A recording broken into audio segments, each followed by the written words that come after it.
आदादो-शुमार के मामले में आप मदर को चैलेंज नहीं कर सकते। ये मोस्टली जो स्पिनर्स हैं इस टाइम दुनिया में वो स्ट्रगल कर रही है। मेरा ख्याल है जो मैच का डिसीजन होगा वो होगा इंडिया की बॉलिंग और पाकिस्तान की बैटिंग के दरमियान। फहीम अशरफ की जो बॉलिंग है शायद वो इतनी इफेक्टिव नहीं है जितनी के वसीम जूनियर की। शुभमन गिल क्यों आए हैं प्रेस कॉन्फ्रेंस करने के लिए, रोहित शर्मा क्यों नहीं आए? कितना बेनिफिट पाकिस्तानी टीम को, पेसर्स को और बैट्समैन को, दोनों को हो सकता है इंडिया में वर्ल्ड कप के लिए। प्रेजेंट अटैक है ये 1984 के वेस्ट इंडीज अटैक जैसा है कि जो पिच पे गेंद मारता है। एक तो ये मिथ बनी हुई है कि जी इंडिया में बॉल बहुत ज्यादा स्पिन होगा, ब्रेक होगा, टर्न होगा। कि मुझे लग रहा है इंडिया को अब ये नहीं पता कि उनकी बेस्ट टीम कौन सी 145 की गेंद के ऊपर खेल सकता है। अगर वो उस प्रेशर को हैंडल कर सकता है तो ये सोशल मीडिया के जो छोटे मोटे बाउंसर्स या यॉर्कर्स हैं, ये तो मेरा ख्याल है कि हर एक बंदे को जो है वो झेलने पड़ते हैं। अस्सलाम वालेकुम। प्रोग्राम पावर प्ले में खुशामदीद। मैं हूं Sherdil Khan. Pakistan versus India super 4 big match होने जा रहा है, इस पर बात करेंगे। पावर प्ले की टीम मौजूद है हमारे साथ। अस्सलाम वालेकुम दानिश अली और ज़ुफ़रुफ़ खान। जी वालेकुम अस्सलाम शेरदिल, वालेकुम अस्सलाम। भाइयों कैसे हो आप लोग? तैयार हो मैच के लिए? सर सब तैयार हैं तो हम भी तैयार हैं अल्लाह के फजल करम से। अच्छा जी, तो चलें फिर शुरू करते हैं। सबसे पहले अपने देखने वालों के लिए एक सरप्राइज भी है, वो भी हम उनसे शेयर करते चलें कि आज के इस मैच के हवाले से तफसीली बात करेंगे। आदाद-ओ-शुमार क्या कहते हैं, स्टैट्स क्या कहते हैं। हमारे साथ मौजूद हैं मजहर अरशद, जो आप कह सकते हैं कि क्रिकेट के जो आदाद-ओ-शुमार हैं उसके ये बेताज बादशाह हैं, क्रिकेट स्टैटिस्टिशियन हैं। बहुत शुक्रिया मजहर, आपने हमें ज्वाइन किया। अस्सलाम वालेकुम। जी वालेकुम सलाम। आपने तारीफ कुछ जरूरत से ज्यादा कर दी है। नहीं, अभी एक चीज मिस कर दी है। आपने कहा कि क्रिकेट के आदादो शुमार के बेताज बादशाह हैं, बल्कि कभी कभी आपकी तो इनके साथ बैठक कम हुई है, हमारी तो बेतहाशा सिटिंग्स हुई हैं। ये सियासत के भी और बाकी आदादो शुमार के भी बेताज बादशाह हैं। ठीक हो गया, ठीक। और एक और हमारे साथ गेस्ट मौजूद हैं जिनको हम शामिल कर रहे हैं। अनीस शेख, आप जानते हैं काफी सीनियर जर्नलिस्ट हैं और अब ये एआई की दुनिया के बेताज बादशाह हैं। अनीस अस्सलाम वालेकुम। थैंक यू शेरदिल खान, आपका बहुत शुक्रिया। आपको बहुत अरसे बाद लोग स्क्रीन पर देख रहे हैं। एक वक्त था जब आप क्रिकेट हो, स्पोर्ट्स हो, दुनिया टेलीविजन की स्क्रीन पर हुआ करते थे, लेकिन अब बहुत अरसे बाद आप आए हैं टुमारो इवेंट्स को रिप्रेजेंट करने के लिए। हाँ, वो लोग कहते थे कि आप खामोखाई टीवी पे आ जाते हैं, बच्चे डर जाते हैं, तो हमने कहा कि फिर बच्चों को डराना अच्छी बात नहीं है। आपके साथ क्योंकि एक बड़ा पुराना ताल्लुक है, बल्कि मैं आप और ज़ुफ़रुफ़ जो है आज से 10 साल पहले, आपको याद हो तो हम इसी तरह पीटीवी प्रोग्राम किया करते थे जी। अगर आपके पास पिक्चर्स हो तो आप वो शो भी कर सकते हैं। हम तीनों ही खड़े हुए। ज़ुफ़रुफ़ से मेरी पहली मुलाकात तो आपके स्टूडियो में हुई थी। मेरा पहला कमेंट ये था कि इतना लंबा आदमी, तो ये एडजस्ट करेंगे इस कैमरे को। और उस वक्त हम करते भी क्रोमा पे थे, ग्रीन स्क्रीन पे। चलें वो शेयर करेंगे अपने देखने वालों से और मैच की बात शुरू कर लेते हैं। और मजहर, सबसे पहले वेदर आपके जो सैटेलाइट है वो क्या बता रहा है? आज तो जैसे एक्सपेक्टेशन थी कि बारिश होगी, लेकिन कुछ नहीं हुआ। आज तो बड़ा अच्छा मैच हुआ, थ्रू आउट सनशाइन रही है इन द डे। देखिए, जो बारिश है उसकी पाकिस्तान के जितने भी इंपॉर्टेंट मैचेस रहे हैं रिसेंट टाइम्स में, वो काफी मैचेस में प्रेडिक्शन रही है। जो मेलबर्न में भी पाकिस्तान और इंडिया का लास्ट ईयर मैच था T20 वर्ल्ड कप का, उसमें भी 90% चांस था रेन का। फिर वर्ल्ड कप फाइनल उसी साल जो इंग्लैंड के साथ था उसमें भी था, लेकिन दोनों मैचेस हुए। तो आज भी देखने बारिश की प्रेडिक्शन थी, लेकिन कंप्लीट मैच हुआ है बांग्लादेश और श्रीलंका का। तो श्रीलंका की वहाँ का जो वेदर है ना, वो पाकिस्तान की क्रिकेट टीम की तरह है। आप मतलब कि उसको प्रेडिक्ट नहीं कर सकते। वो one moment up one moment down वाला सीन है। तो आई थिंक के उम्मीद जो है वो रखनी चाहिए कि, लेकिन अब तो पाकिस्तानी टीम ऐसी नहीं है। अब तो आप नहीं कह सकते कि अनप्रेडिक्टेबल है। एक वक्त था जब आप कह सकते थे, लेकिन अब तो हमारी जो बैटिंग है, बॉलिंग है, हम बैंक कर सकते हैं उनके ऊपर। देखिए, आपने अभी सिर्फ मेरा ख्याल है 2-3 महीने की क्रिकेट देखी है और वो इतना देग में से एक चावल चखना होता है ना, तो हमने चख लिया। जिम्बाब्वे से हार के पाकिस्तान वर्ल्ड कप फाइनल में पहुंच गया था, तो आई थिंक अभी कुछ यार देखिए, आप आदादो-शुमार के मामले में आप मदर को चैलेंज नहीं कर सकते। ये तो उनको ऐसी बात याद है कि आपको परेशान कर देंगे। अच्छा जी, बताएं कि क्या आदादो-शुमार। अच्छा, मैं मदर से ना, जो आदादो-शुमार से पहले मेरे ज़हन में 2-3 क्वेश्चंस हैं, वो मैं मदर से पूछना चाहता हूँ। मदर, आपने आज एक ट्वीट भी की जिसमें आपने एक अच्छा वो कंपैरिजन भी लिखा कि जो इंडिया के विकेट्स हैं और उसमें एक पेसर की हमें ज़रूरत पड़ेगी, और वसीम जूनियर का आपने नाम लिखा है। एक तो ये बताइएगा, दूसरा थोड़ा सा मैं भी ये समझना चाह रहा हूँ कि ये जो आईसीसी रैंकिंग जारी करता है उसमें जो पॉइंट्स की सूरत हाल है ये किस तरह से होती है, ये थोड़ा हमें भी और हमारे देखने वालों को भी बताएं, चूंकि हम पहले भी डिस्कस कर रहे थे कि बाबर को शायद 5 या 6 पॉइंट्स मिले हैं, शुभमन गिल को शायद 18-20 पॉइंट्स मिल गए हैं, तो इसमें क्या आदादोशुमार कहते हैं? देखिए, सबसे पहले तो ये है कि जब आपने एक लेगेसी अटेन कर ली है, यानी कि जब आप एक बहुत बड़ी हाइट के ऊपर पहुंच गए हैं, तो उसके बाद आपसे जो एक्सपेक्टेशंस हैं वो बहुत ज्यादा हैं। तो शुभमन गिल जो है वो भी एक प्लेयर हैं, वो अभी लेजेंड की कैटेगरी में नहीं है जो कि बाबर आजम हैं वहां पे। तो जब आप इतनी हाइट के ऊपर पहुंच जाते हैं तो फिर उस कंसिस्टेंसी को मेंटेन करना जो है वो उतना ही मुश्किल हो जाता है। तो इसी मैच में अगर आप देखें, रोहित शर्मा जो कि एक और बहुत बड़े प्लेयर हैं, उनको भी 2 पॉइंट्स मिले हैं बस। तो अब रोहित शर्मा भी इंडिया के प्लेयर हैं, शुभमन गिल भी इंडिया के प्लेयर हैं, लेकिन रोहित शर्मा को 2 पॉइंट्स मिले हैं, उन्होंने शुभमन गिल से ज्यादा रन्स किए थे अगेंस्ट नेपाल, और शुभमन गिल ने, लेकिन उनको पॉइंट ज्यादा मिले हैं। इसी तरह इफ्तिखार अहमद, उनका भी क्योंकि करियर नया है, उनको ज्यादा पॉइंट्स मिले हैं अगेंस्ट नेपाल, जो उन्होंने सेंचुरी की। बाबर आजम ने 150 किया, लेकिन पॉइंट्स कम मिले हैं। तो इसमें ये जो है असल चीज ये होती है, इसको मैं ऐसे अल्फाज में कह सकता हूँ कि जिस तरह फर्ज करें यूसेन बोल्ट है, अगर वो 15 सेकंड के अंदर 100 मीटर कर लेते हैं तो ये कोई बहुत बड़ी अचीवमेंट नहीं है, उनके लिए एक नॉर्मल सी चीज है। लेकिन अगर मैं 15 सेकंड वो 100 मीटर कर लूं तो वो बहुत बड़ी चीज होगी, तो मुझे ज्यादा पॉइंट्स मिलेंगे। तो आई डोंट, सही बट आई थिंक ये थोड़ा समझने की जरूरत है कि जब आप बहुत बड़े प्लेयर बन जाते हैं तो फिर आपकी जो कंसिस्टेंसी है या जो आपकी रन स्कोरिंग है उसका, उसमें जो आपको पॉइंट्स जो है वो कम मिलना शुरू हो जाते हैं। जब शुभमन गिल के भी 100 मैचेस हो जाएंगे तो उनको भी फिर 1-2 पॉइंट से मिला करेंगे अगर वो कोई 40-50 रन करते हैं। अच्छा, ठीक है। अनीस और भाई, दूसरा भी सॉरी शेरविंद को दूसरा भी फहीम और वसीम वाला भी कंपैरिजन बता दीजिए। था वसीम जूनियर के हवाले से और फहीम अशरफ के। देखें, दोनों जबरदस्त प्लेयर्स हैं, दोनों जो है वो पाकिस्तान के जो बेस्ट टैलेंट है उसमें आते हैं। बट आई थिंक के फहीम अशरफ की जो बॉलिंग है शायद वो उतनी इफेक्टिव नहीं है जितनी के वसीम जूनियर की है, specially in terms of pace. तो श्रीलंका में तो शायद फहीम अशरफ कामयाब हो जाए, क्योंकि यहाँ पे आपको पिच से भी काफी हेल्प मिल जाएगी। लेकिन जब आप इंडिया में जाएंगे जहाँ पे के थोड़ी फ्लैट पिचेस होती हैं, तो वहां पे आपको 140 की स्पीड वाला बॉलर जो है वो चाहिए। पाकिस्तान की सोच इस टाइम ये, अगर फहीम अशरफ खेलेंगे तो बैटिंग लंबी हो जाएगी। मैं उस चीज से एग्री नहीं करता। वसीम जूनियर भी जो है वो काफी डिसेंट बैटिंग कर लेते हैं, और आपके नंबर 9 के ऊपर जो है वो शाहीन अफरीदी आ रहे हैं, 10 के ऊपर नसीम शाह आ रहे हैं, और आपका मिडिल ऑर्डर या टॉप ऑर्डर इतने ज्यादा ओवर्स खेल जाते हैं कि नीचे वालों की तो बारी ही बहुत कम आती है। तो उस चीज पे पाकिस्तान को घबराना चाहिए। आपका जो बेस्ट बॉलिंग कॉम्बिनेशन है उसके ऊपर कॉम्प्रोमाइज नहीं होना चाहिए। आप बेशक 2 स्पिनर खिलाएं या 4 फास्ट बॉलर खिलाएं, लेकिन आपके जो बेस्ट बॉलिंग कॉम्बिनेशन है उसको खेलना चाहिए। शायद मुझे लगता है कि लेफ्टी का एक नवाज और अगर फहीम को रिप्लेस करते हैं तो एक लेफ्टी का डाउन दी ऑर्डर होना, उस पर वो बैंक करते हैं ज्यादा कि एक लेफ्टी। देखिए, अगर आप इंडिया के साथ मैच में ये सोच के जा रहे हैं कि नंबर 8 के ऊपर आके जो बैटर है वो क्या करेगा, लेफ्ट हैंडर है या राइट हैंडर है, वो भी कितने रन करेगा, तो आप तो ऑलरेडी डिफेंसिव साइड के ऊपर है। अगर नंबर 8 के ऊपर वसीम जूनियर भी आता है तो ये कोई बुरी चीज तो नहीं है। वसीम जूनियर जो है वो आपको मतलब कि 15-20 रन तो वो भी करके दे सकते हैं। देन शाहीन अफरीदी है जिसने पीएसएल के फाइनल में एज ए बैटर जो है मैच जितवाया। काउंटी क्रिकेट में उन्होंने इतने रन कर दिए हैं, आई मीन जो उन्होंने हिटिंग की और इंडिया के अगेंस्ट उन्होंने पावर हिटिंग की थी। जी, अगर आप मैच से पहले ये सोच रहे हैं कि नंबर 8 के ऊपर आके बैटिंग किसने करनी है, तो फिर तो आप सुलह ही कर लें मेरा। बिल्कुल, अल्लाह ही हाफिज है। अच्छा, ये अब देखने वाले को बताएं कि पाकिस्तान ने टीम अपनी अनाउंस कर दी है। वही टीम है जो खेली थी सुपर 4 का पहला मैच।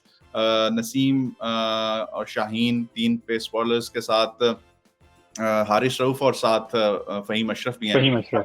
अच्छा जी, अनीस भाई, ये एआई की दुनिया क्या बताती है दोनों टीमों के कंपैरिजन्स के बारे में? अच्छा, एक तो मेरी अपनी थ्योरी है, वो मैं आप लोगों के साथ शेयर कर लूं। हर इंसान जिससे मैंने बात की है या जिनके मैंने सुने हैं कमेंट्स, वो एक बात कर रहे हैं कि ये जो मैच है एसेंशियली पाकिस्तान की बॉलिंग और इंडिया की बैटिंग के बीच में मेरा से इख्तिलाफ है। मेरा ख्याल है जो मैच का डिसीजन होगा वो होगा इंडिया की बॉलिंग और पाकिस्तान की बैटिंग के दरमियान, क्योंकि ये दोनों के वीक लिंक्स हैं। अगर इंडिया की बॉलिंग अच्छा कर गई तो पाकिस्तान के लिए मैच जीतना मुश्किल होगा, और अगर पाकिस्तान की बैटिंग अच्छा कर गई तो पाकिस्तान के पास पूरा चांस है कि वो मैच जीत जाएगा। उसकी रीजन ये है कि पाकिस्तान की बॉलिंग जो है, खासतौर पे फास्ट बॉलिंग, अब तक हमने 3 मैच खेले हैं, तीनों में हमने पूरी टीम आउट कर दी और 30 विकेटें गिरी हैं, उनमें से 24 विकेटें हमारे सीमर्स ले गए। पिछले 2 मैचों में जो 20 विकेटें गिरी हैं, उनमें से 19 विकेटें हमारे सीमर्स ले गए और इंडिया की सारी 10 विकेटें हम ले गए थे। इसमें एक जो छोटी सी प्रॉब्लम आती है, जैसे हम मैथमेटिक्स में कहते हैं law of averages. Law of averages 2 बातें हमको बताता है। पिछले 24 मैचों में जो पाकिस्तान ने खेले, उसमें हमने सिर्फ 3 मैचेस हारे।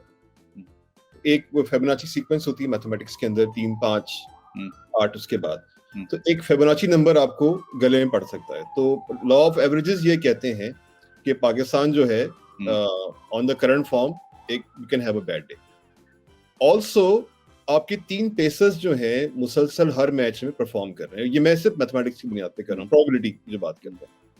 सो देयर इज अ चांस कि किसी एक पेसर का कोई ऑफ डे हो सकता है आज के मैच में। So that can be a thing. एक और चीज, सॉरी जी 2-3 चीजें और जल्दी से कंक्लूड कर लूं।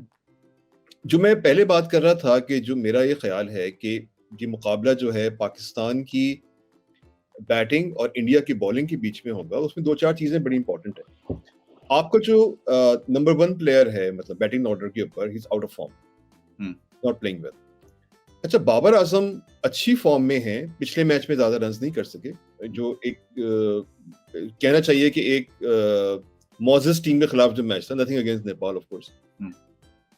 बाबर आजम को रिकॉर्ड वनडे में इंडिया के खिलाफ भी बहुत अच्छा नहीं है, इन्होंने आज तक 50 भी नहीं किए, तो उन पर वो प्रेशर रहेगा कि he hasn't scored runs against India and ODI, एक वो है। फिर आपके पास जो ओपनर है, उन पे थोड़ा सा फॉर्म का प्रेशर है, तो they can crumble under pressure। इमाम मुसलसल रन्स कर रहे हैं, अच्छी बैटिंग की थी बांग्लादेश के खिलाफ, मगर एट टाइम्स वो थोड़े से आपको लगा कि हिले हुए। 3 उनके खिलाफ LBW की जो है वो कॉल्स हुई और वो DRS के ऊपर बच गए। तो इसका मतलब ये है कि जैसे मजहर भाई भी कह रहे थे कि आपकी जो मिडिल ऑर्डर है उसमें बहुत यकीनन आप पे कहीं ना कहीं प्रेशर आ सकता है, और मेरा ख्याल है शायद यही वजह है कि एज अ इंश्योरेंस पॉलिसी उन्होंने फ़हीम को खिलाने की जो है वो फैसला किया है कि आपका मिडिल ऑर्डर लंबा हो सके। देखिए, अगर आप इनको 250 पे भी आउट कर लेते हैं, जो शायद आप कर लेंगे, लेकिन एक बात याद रखें कि जब आपने इनके 4 आउट कर लिए थे, तो उसके बावजूद उनके नीचे के बैट्समैन आके 250 तक से ऊपर ले गए। वो जो मिडिल पैच था उसने काफी हमें जो है ना वो कर लेंगे। अगर आपको चेस में हम वैसी तरह परेशान होते हैं, इसका मतलब ये है कि we can have a struggle. तो ये 2 कुछ हैं नंबर्स जो कि आपको थोड़ा सा परेशान करते हैं। जी, दानिश भी हमारे साथ है। मैं ये पूछना चाह रहा हूँ कि दानिश, बड़े खामोशी से, बड़े गौर से पहले मदर की बात सुनी आपने, फिर आपने अनीस की बात सुनी, तो कुछ कहना चाहेंगे आप? मैं असल में खामोशी से इसलिए सुन रहा हूँ कि ये दोनों फैक्ट्स एंड फिगर्स जो हैं वो बड़े खूबी के साथ लेकर आए हैं, और हम चाह ही ये रहे थे कि हमारे साथ पैनल पे कोई ऐसे लोग मौजूद हों जो कि एक तो श्रीलंका में मौजूद हों और उसके अलावा उनके पास कुछ ऐसी चीज़ें हो हमारे साथ शेयर करने के लिए जिसके ऊपर हम आगे बात करना मतलब ईजी हो जाए हमारे लिए। अब जिस तरह अनीस भाई ने शेयर किया कि रूल ऑफ एक एवरेज है, तो आपको नहीं लगता कि ये एवरेज रूल जो है ये इंडिया के गले भी पड़ सकता है, क्योंकि उनके ऊपर ज़्यादा प्रेशर है और वो मीडिया का प्रेशर है। तो ये एवरेज जो है, हम तो पीछे बड़ा कंटिन्यूसली हारते आ रहे थे, लेकिन अभी हमने ये जीत का हाथ जो है ये थामा है, और पाकिस्तान जो है उसके ऊपर प्रेशर मुझे नहीं लगता कि उस तरीके से जिस तरह इंडिया के ऊपर प्रेशर है, और मीडिया का स्पेशली, और वो मीडिया जो मैं बात कर रहा हूँ वो सोशल मीडिया का प्रेशर है। मैं आपसे एग्री कर रहा हूँ इस बात पे, और मैं बिल्कुल आपसे इख्तिलाफ नहीं कर रहा। अच्छा, ये पहली दफा हम वैसे मैच में जा रहे हैं काफी अरसे बाद इंडिया से खेलने, जहां हमें लग रहा है कि इंडिया अंडरडॉग है, और पाकिस्तान की जो टीम है वो ज्यादा कॉन्फिडेंट दिखाई दे रही है, और इंडिया की टीम डरी दिखाई दे रही है। उनको इस बात का डर है कि वो शायद ये मैच हार जाएं। वैसे भी जब डर जाते हैं तो अब आधा मैच तो हार जाते हैं। और आपने रोहित शर्मा का वो बयान सुना होगा जिसमें उन्होंने कहा कि भाई हमारे पास नसीम और रऊफ और शाहीन तो है नहीं, तो जो बॉलर हमारे पास है हम उन्हीं में प्रैक्टिस करते हैं। That is actually admission in some ways. I agree with you. मैं खाली जो एक की बात कर रहा था वो थी कि पाकिस्तान की फॉर्म बहुत अच्छी चल रही है, तो इसमें बस एक अच्छा है कि हम कहीं हो सकता है। अच्छा, और जो आपने खौफ की बात की, एक ट्रेंड चलता रहा ट्विटर के ऊपर, India is afraid of Pakistan, they can not play him. Mazhar, ये बताएं कि आज शुभमन गिल क्यों आए हैं प्रेस कॉन्फ्रेंस करने के लिए, रोहित शर्मा क्यों नहीं आए?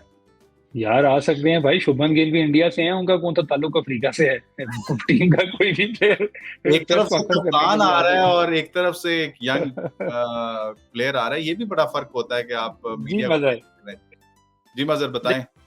मीडिया पॉलिसी है, मे बी वो अपने एक प्लेयर को एक्सपोजर देना चाह रहे हो एक बड़े मैच से पहले। रोहित शर्मा से तो इंटरव्यूज होते ही रहते हैं, तो अब मुझे तो नहीं पता कि उसके पीछे क्या लॉजिक थी, लेकिन Shubman Gill I think one of the brightest talents in the world right now. अगर आप उनके जो परफॉर्मेंसेस देखें, इतनी यंग एज के अंदर जो है वो किसी प्लेयर की डबल सेंचुरी होना ओडीआई क्रिकेट बहुत बड़ी अचीवमेंट, और काफी देर से जो है वो इंडिया जो है वो मतलब उनके ऊपर बात हो रही है कि जो उनका जो फ्यूचर है, जिस तरह 2008-9 में विराट कोहली के ऊपर बात हो रही थी, अब जो है वो बात शुभमन गिल के ऊपर हो रही है कि may be in the coming years जो है he will be among the legends of India. तो आई थिंक अच्छा मदन, मुझे ये बताएं कि कभी कभी ऐसा लगता है कि जब सोशल मीडिया पे बहुत ज्यादा प्लेयर्स के स्टैट्स शो हो रहे होते हैं और हम कंपैरिजंस कर रहे होते हैं, और ऑब्वियसली आपका तो माशाल्लाह ये जॉब भी है और आपने माशाल्लाह इसमें बड़ा ग्रो भी किया है, तो इससे भी प्लेयर्स पे कोई प्रेशर आता है आप समझते हैं, जब वो अपने भी स्टैट्स देखते होंगे या डिजिटल तो ऑब्वियसली सब प्लेयर्स फॉलो करते हैं, उससे भी प्रेशर में आते होंगे? देखिए, मेरा नहीं ख्याल कि इसमें कि बहुत ज्यादा प्रेशर होता होगा। एक वो प्लेयर जो कि पिच के ऊपर खड़ा होके, एक वो बैट्समैन 145 की गेंद के ऊपर खेल सकता है, अगर वो उस प्रेशर को हैंडल कर सकता है, तो ये सोशल मीडिया के जो छोटे मोटे बाउंसर्स या यॉर्कर्स हैं, ये तो मेरा ख्याल है कि हर एक बंदे को जो है वो झेलने पड़ते हैं। हम लोग जो है, आप देखें कि आप या मैं, हम अगर इंटरनेट की बात करें तो कभी कभी हमारे ऊपर भी क्रिटिसिज्म हो जाता है, तो ये तो मतलब एक अजीब सी दुनिया है। बट आई डोंट थिंक कोई इतना ज्यादा प्रेशर होना चाहिए किसी प्लेयर के ऊपर। पास्ट में भी पहले टीवी मीडिया होता था, उससे पहले चले जाए अखबार होते थे, तो ये मीडिया की तो आदत है कि कोई ना कोई बात करते रहते हैं, लेकिन जो बड़े प्लेयर्स होते हैं वो आई थिंक उससे निकल जाते हैं। आप देखिए, सचिन तेंदुलकर थे, एमएस धोनी थे इंडिया में, विराट कोहली थे इवन, लेकिन वो सक्सेसफुल भी थे। अच्छा मतलब ये जो कल की प्लेइंग 11 है, मैं जुखरुफ आपसे सवाल करना चाह रहा हूँ जी। पाकिस्तान की प्लेइंग 11 तो आ गई है, पता चल गया कौन खेल रहा है कौन नहीं खेल रहा। इंडिया अभी भी कंफ्यूज है अपनी प्लेइंग 11 को लेकर, वो कॉन्फिडेंस नहीं शो कर पा रहे हैं कि उनकी प्लेइंग 11 क्या होगी। कल आपको क्या लगता है कि कल कॉम्बिनेशन क्या होगा, क्योंकि वो बहुत स्पिन को डोमिनेट कर सकते हैं स्पिन के साथ, आपको लगता है? मैं इसमें अपना भी एडिशन कर देता हूँ, साथ में मदद से भी कहूंगा कि इसमें कंटिन्यू करें। अब ऑब्वियसली जब आपने रोहित शर्मा की प्रेस कॉन्फ्रेंस सुनी हो, जिस तरह अनीस ने भी जिक्र किया, उसमें भी उनको नंबर 3 पे जब सवाल पूछा गया तो नंबर 3 के हवाले से बड़ी उन्होंने डिटेल से डिस्कशन की कि भाई वो नंबर 3 पे प्लेयर कौन सा खेलेगा, क्यों खेलेगा, किससे जाके उन्होंने बात की, कोच से जाके क्या बात की, तो कुछ कंफ्यूजन नजर जरूर आती है। और मैं मजर आप भी इस बात का जवाब दीजिएगा, और सेकंड मेरा भी सवाल इसमें ऐड कर लीजिएगा कि ये जो पाकिस्तान की प्लेइंग 11 कल है, इसके अलावा 4 प्लेयर आप कौन से समझते हैं कि वो वर्ल्ड कप स्क्वाड का भी हिस्सा हो सकते हैं, या हमें कोई मेजर चेंज तो इसमें नजर नहीं आएगा?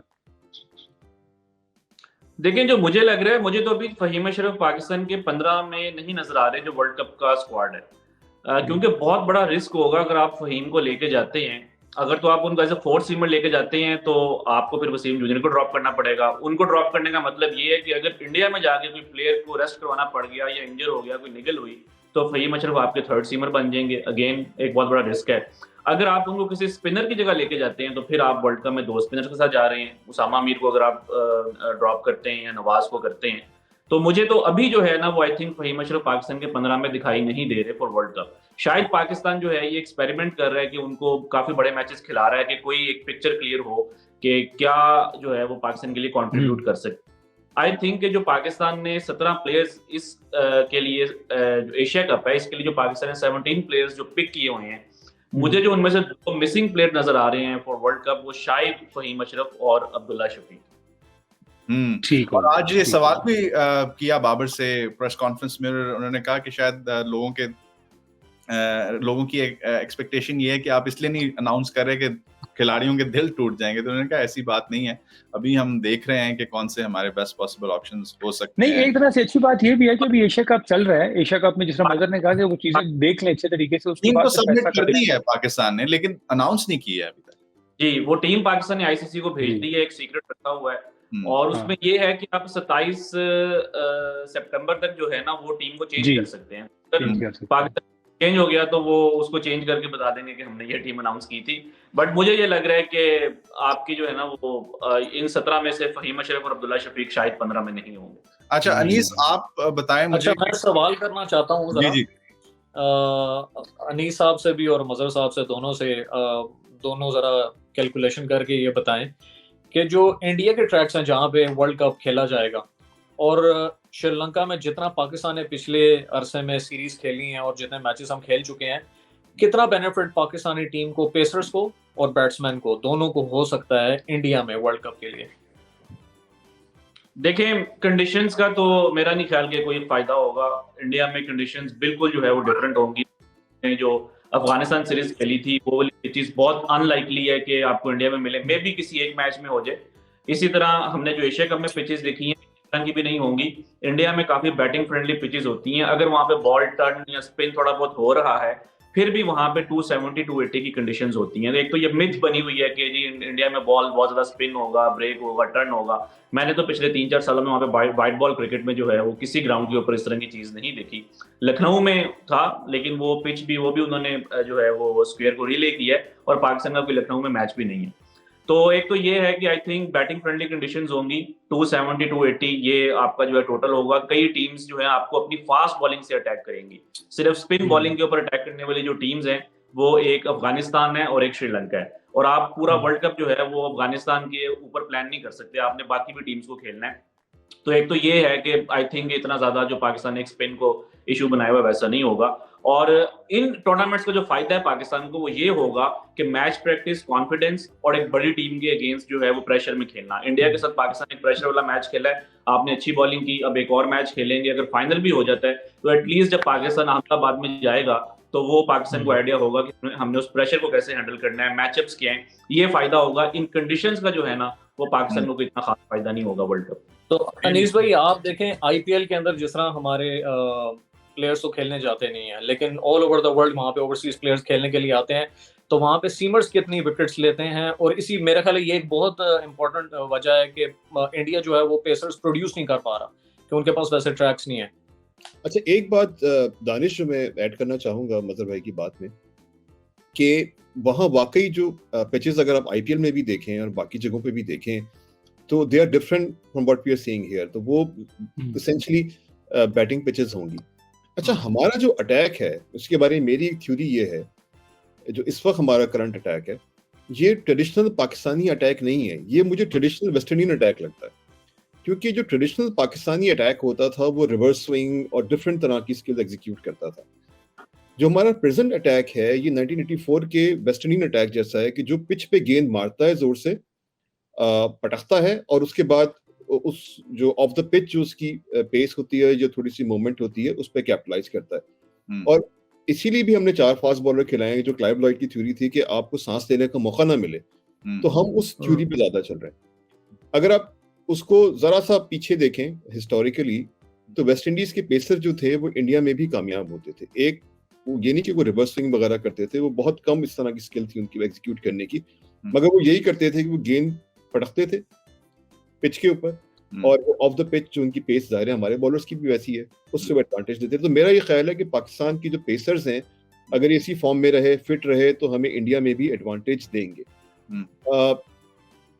अगर जी जी बैटिंग के हवाले से बात करें तो इस वक्त जहां हम खेल रहे हैं वहां बैटिंग कंडीशंस मुश्किल है एज कम्पेयर टू जो हमको इंडिया में नजर आएंगी। और हम पाकिस्तानी हैं, हमारे यहाँ हर लड़का स्पिनर्स को खेलता है। हमें स्पिनर्स को खेलने में इतनी कोई दिक्कत है नहीं हमारे किसी बैट्समैन को। तो अगर हमें स्पिनर्स का मुकाबला करना पड़ जाए, मेरा नहीं ख्याल कि हमें ज्यादा मुश्किल पेश आएगी। और हमें बहुत माजरत के साथ एक बार जावेद भाई ने एक बात कही थी इरफान पठान के बारे में, कि ऐसे बॉलर, टेप बॉल के बॉलर, उन्होंने कह दिया था उनको कि टेप बॉल के बॉलर तो ऐसे हमारी गली गली पड़े होते हैं।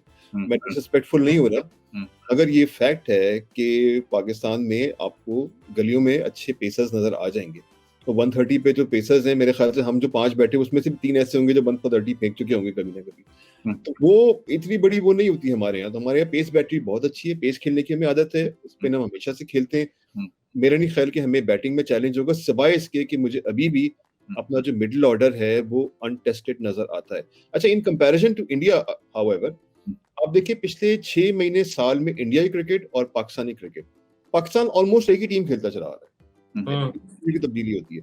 इंडिया की हर मैच में मुझे अलग टीम नजर आती है, कभी कोई कप्तान बना हुआ होता है, कभी कोई कप्तान बना हुआ होता है, कभी कोई ओपन कर रहा है।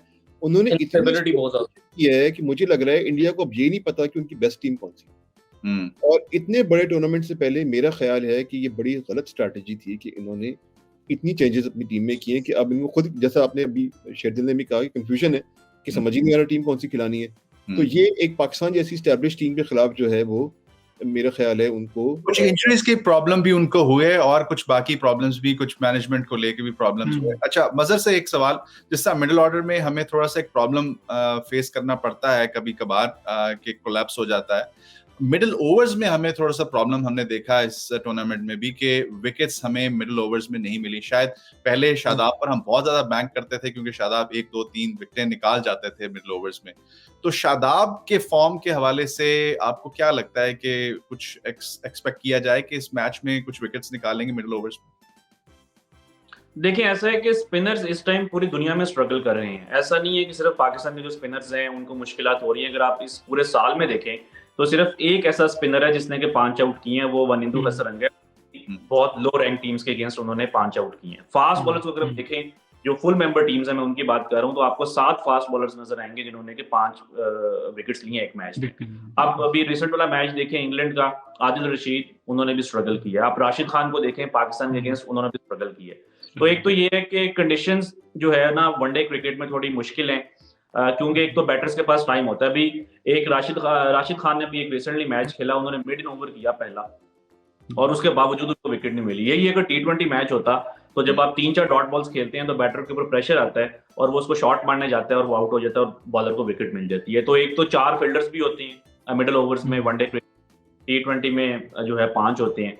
तो एक तो ये फैक्टर है कि मोस्टली जो स्पिनर्स हैं इस टाइम दुनिया में वो स्ट्रगल कर रहे हैं। जो 1-2 एक्स्ट्रा ऑर्डिनरी स्पिनर्स हैं वो तो फिर किसी भी में जो है वो परफॉर्म कर लेंगे। लेकिन अगर आप जनरली देखें तो स्पिनर्स को, इवन बांग्लादेश को आप देखें कि वो अपनी स्पिन बॉलिंग के लिए जाने जाते थे, तो उनके भी जो स्पिनर्स हैं वो भी रिसेंटली उन्होंने कोई खास परफॉर्म नहीं किया। तो शादाब ये है कि वो ओवरऑल जो है ना एक कंप्लीट पैकेज है। I mean, is a very good batter, middle order में भी बैटिंग कर सकते हैं, मैच विनर है, मैच के फील्डर हैं, पाकिस्तान के लीडरशिप ग्रुप का जो है वो हिस्सा है, जो एक ऑन फील्ड प्रेजेंस है, कोर ग्रुप है, उसका हिस्सा है। तो वो बिल्कुल ठीक है। अच्छा, हमारे पास टाइम जो है वो बहुत ज्यादा हो गया है, तो मैं क्विकली मजर से और अनीस से जाते जाते ये पूछूंगा कि अभी आज जो मैच होने जा रहा है पाकिस्तान और इंडिया का, पिक ऑफ द प्लेयर्स, दोनों टीम्स में से 2-2 प्लेयर अगर आप दोनों को सेलेक्ट करने हो तो आपका मैच में किसको लेंगे? जी मजर। मैं तो पिक करूंगा जिस तरीके से नसीम शाह ने पिछले मैच में और इस पूरे टूर्नामेंट में बॉलिंग की है, बल्कि पूरे साल में कर रही है। उन्होंने 13 मैचेस खेले हैं अभी तक, हर मैच में जो है उन्होंने एटलीस्ट 1 विकेट लिया है। ये पाकिस्तान का एक रिकॉर्ड है कि 13 मैचेस में अपने करियर के स्टार्ट से मुसलसल जो है वो हर मैच में विकेट लेना, ये उनकी जो कंसिस्टेंसी है उसको रिफ्लेक्ट करता है। और आई थिंक पिछले मैच में उन्होंने जितनी अच्छी बॉलिंग की थी उनको उतनी विकेट्स नहीं मिली, तो इट्स जस्ट अ मैटर वो विकेट्स प्रोड्यूस करें ज्यादा, आई मीन 4-5 विकेट्स लें। तो नसीम शाह बॉलिंग में और आई थिंक बैटिंग में ऑब्वियसली बाबर आजम। जी अनीस। अच्छा, मैं जो हूँ इत्तेफाक कर रहा हूँ मजर से फॉर बॉलिंग, क्योंकि नसीम शाह वाकई जितनी अच्छी वो गेंद कर रहे हैं ना, बल्कि मेरा ख्याल है उनको विकेट कम मिल रही है। वो एक ही स्पॉट पे मुसलसल गेंद करते रहते हैं, कोई गेंद उनका 145 से नीचे नहीं जाता, और वो चाहे अपना पहला गेंद करें या आखिरी गेंद करें वो उसी पेस पे जाता है, अच्छी लेंथ पे जाता है, वो स्विंग भी करता है। एज उन्होंने बहुत निकाले, आपने देखा होगा, उनको इतनी विकेटें नहीं मिली। मुझे लग रहा है कि वो उनका कोई अच्छा दिन जो है ना, या बड़ा दिन, इट्स अराउंड द कॉर्नर, वो आज भी हो सकता है।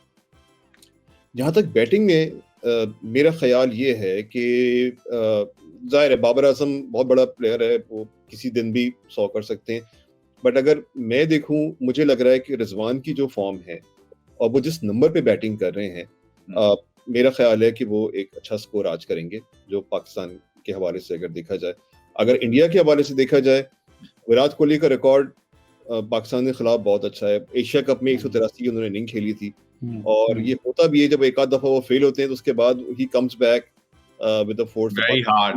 हाँ, तो वो मुझे लग रहा है कि विराट कोहली जो है वो एक बड़ा स्कोर कर सकते हैं। इंडिया की बॉलिंग में मुझे जान नजर नहीं आती, पता है, अब मुझे नहीं पता कि वो शामी को खिलाएंगे या नहीं खिलाएंगे। अगर उनको खिला लेते हैं तो वो थोड़ी मुश्किलात पाकिस्तान के लिए अच्छा हो जाएगा। बिल्कुल ठीक है। मेरे जो कल के मैच में पिक ऑफ द प्लेयर हैं यानी आज के मैच में वो है फखर जमान। शेरदिल आप बताएं और दानिश आप बताएं, फिर हम प्रोग्राम को वाइंड अप। यार मैं फखर जमान कहने लगा था यार, आपने पहले ही कह दिया यार। बस देख लें दिल को दिल से राह होती है, क्योंकि फखर जमान जो है वो बड़े मैचेस का प्लेयर है। मेरी तरफ से बॉलिंग में हारिस रऊफ और मैं अनीस से एग्री करूंगा रिजवान। और इंडिया से मुझे लगता है कि बुमराह अब आएंगे वापस, उन्होंने आना है किसी भी मैच में वापस आना है, वो आ गए। और शुभम गिल कॉन्फिडेंस के साथ खेलेंगे कल का मैच। जी दानिश। मैं जाऊंगा जी हारिस रऊफ के साथ, क्योंकि इस दफ़ा इंडिया की टीम जो है वो किसी स्ट्रेटजी के साथ आएगी और वो सी ऑफ करने की कोशिश करेगी नसीम को और विकेट को कंटेन करेंगे वो शाहीन पे।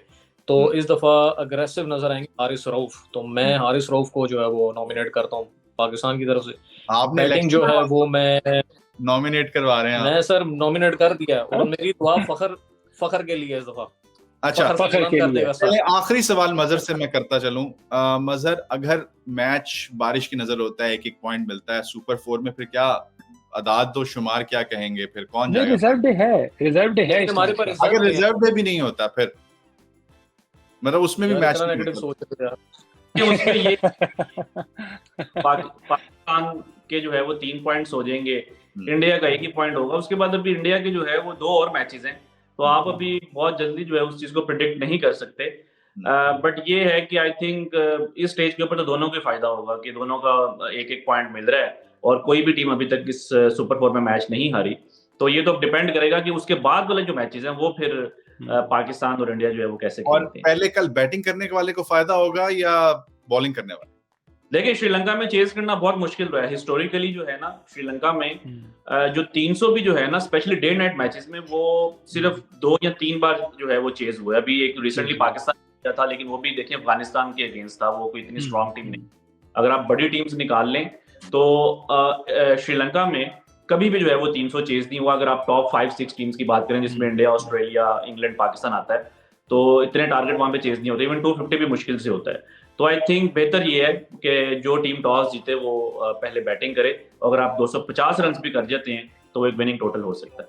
अच्छा, ट्रेडिशनली शेरदिल खान, ट्रेडिशनली जो पाकिस्तान हमेशा जो अपनी बॉलिंग पे खेलता रहा है, चाहे वो वसीम अकरम का दौर हो, सलीम मलिक का दौर हो, जावेद भाई जब थे कप्तान, नॉट इमरान खान, वो हमेशा हम पहले बैटिंग करते थे।